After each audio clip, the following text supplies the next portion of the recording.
Thank you, Mr. Speaker. I join the Prime Minister in paying tribute to Michael Martin, former Labour MP for Glasgow Springburn and later Speaker of the House. He worked in the engineering industry in Glasgow. He was active in the then AUEW, and he and I first met when we were fellow organisers in the National Union of Public Employees in the 1970s, campaigning for decent public sector pay and a national minimum wage. Michael loved the community he represented, loved his family, and our deepest thoughts and sympathies go to him and his family at this present time. Mr. Speaker, did the Prime Minister feel the slightest pang of guilt when the Home Secretary was forced to resign due to the failures of her predecessor? Can I say to the right honourable gentleman that I think it might be helpful if I first update the House on the actions the government has taken and is continuing to take in relation to the Windrush. In relation to the Windrush generation, because my right honourable friend, the Home Secretary, will be addressing the House on this later today. We all share the ambition to make sure we do right by members of the Windrush generation, and that's why he will be announcing a package of measures to bring transparency on the issue, to make sure that the House is informed, to reassure members of this House, but more importantly, to reassure those people who have been directly affected. Speed is of the essence, and my right honourable friend will be commissioning a full review of lessons learned, independent oversight and external challenge, with the intention of reporting back to this House before we rise for the summer.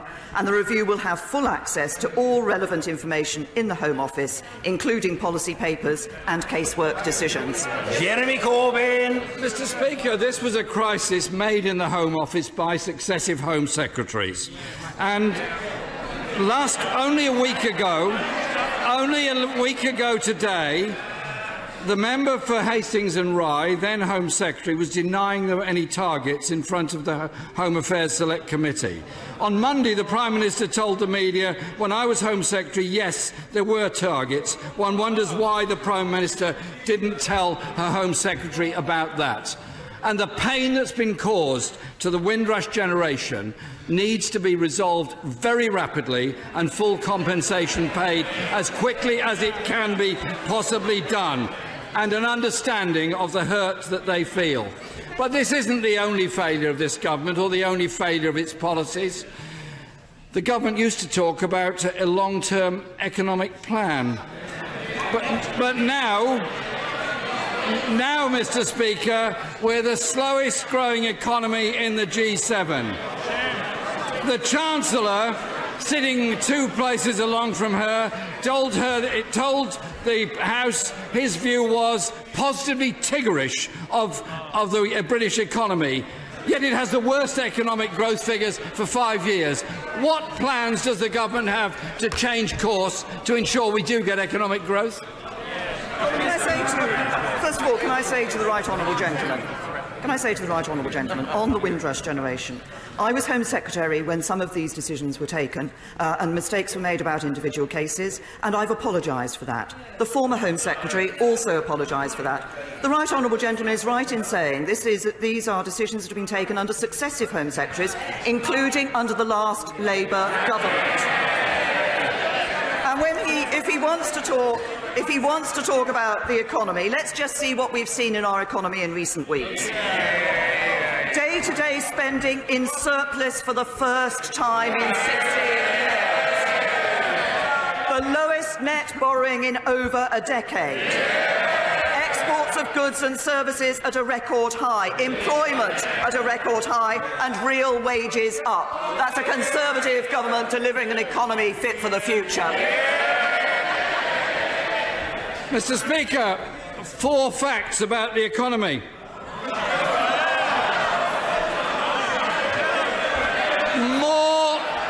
Mr. Speaker, more people in debt, more people using food banks, more people sleeping on our streets, and more children in poverty.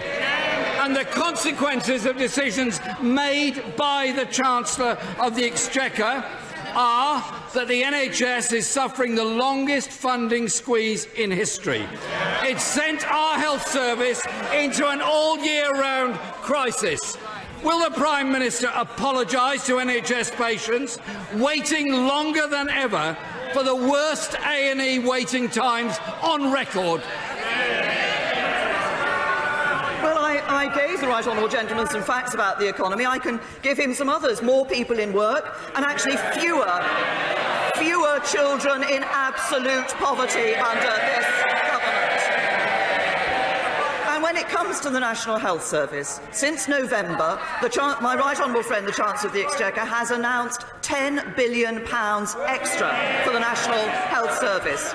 But I have also said that we want to ensure that the National Health Service is able to operate on a long-term plan. That's why we are conducting a review to produce that long-term plan with sustainable multi-year funding. That's the sensible approach to take, not just to say this is all about money, but to say how can we ensure that the NHS is the NHS that will deliver for people in the future. That's about funding. It's also about reforming the NHS to make sure patients get the right treatment. Mr. Speaker, not only was March the worst month on record in A&E departments, it was also the worst month for cancelled operations. There are 100,000 vacancies for NHS staff, and the Prime Minister personally intervened to overrule the Health Secretary and the Home Secretary when they asked for a relaxation of visa rules in order to recruit staff to work in our NHS. But it's not just the NHS where the government is damaging our public services. In January, the Education Secretary promised that no school would see a cut in its funding. Last week, he was invited to repeat that pledge and refused. I wonder why. Will the Prime Minister now tell parents, teachers and students the truth, that the school's budget is in fact being cut in real terms all over the country? No, the right honourable gentleman is wrong. What we are doing is ensuring that there is more money available to schools. We are ensuring that we are protecting that core budget because we want to ensure that every child, regardless of the background, gets the education that they need and the education that fulfils their potential. And that's why, once again, it's not just a question of the money you put in, it's about how you spend the money you are spending. And that's why I'm pleased to say that 1.9 million more children are in good or outstanding schools under this government, and education standards are going up under this government. That's more opportunities for our young people. Jeremy Corbyn! Mr. Speaker, it is quite astonishing that the Education Secretary has been corrected by the UK Statistics Authority. The IFS says that schools' budgets are being cut, and the Prime Minister still appears to be in denial. It's not just in NHS and education where this government is damaging our public services. Mr. Speaker, it is also about police budgets. The previous Home Secretary claimed there was no link between police numbers and serious violent crime, yet Home Office civil servants said there is a link. Who does the Prime Minister think is right? Well, can I say, first of all, on the issue of crime and police budgets, of course, we are making available this year £450 million more for police forces across the country. We have been protecting police budgets, which is in direct contrast to what was suggested to me I should do by the former Shadow Home Secretary, the former Labour member, now the Mayor for Manchester, when he suggested 5 to 10% cuts could be given in police budgets. But can I also say to the right honourable gentleman that he talks about the issue of numbers and the relationship between police numbers and crime. His own shadow police minister has said in terms that there isn't that relationship between police funding and the number of crimes that take place. Once again, it's how we ensure we're dealing with these issues. It's ensuring that the police are able to deal with the challenges and crimes of today, and that's what we're doing with our serious violence strategy, with our National Crime Agency, taking action across the board to ensure that our police are able to keep people safe. Jeremy Corbyn. Mr. Speaker, our Shadow Police Minister was pointing out that there's been a £2.3 billion cut in police budgets in the last Parliament, and it's her government that is underfunding our police force. 21,000 police officers have lost their jobs since 2010. 6,700 police and community support officers lost their jobs. In the meantime, violent crime is rising, and sadly, there are deaths from knife crime on the streets of most cities, particularly in London. Mr. Speaker, the economy is slowing, homelessness is rising, more children are living in poverty, the Home Office in chaos, and the government making a complete shambles of the Brexit negotiations. They're damaging our NHS, damaging our children's schools, cutting police as crime scores. And, Mr. Speaker, they claim to be strong and stable. With council tax rising by more than 5% all over the country, isn't the truth,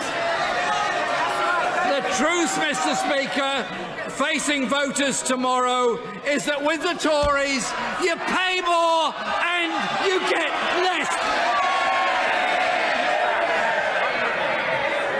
More funding going into the NHS, more funding going into our schools, more funding going into social care. But if he wants to talk about council tax and the impact of council tax on local residents, well, I suggest he goes to Hazelbourne Road in Clapham. On one side of the road, in a typical home, someone will pay nearly £1,400 in council tax. Now, that, of course, is in Labour-run Lambeth. On the other side of the road, someone in a typical home will pay just over £700 in council tax. That's in Conservative-run Wandsworth.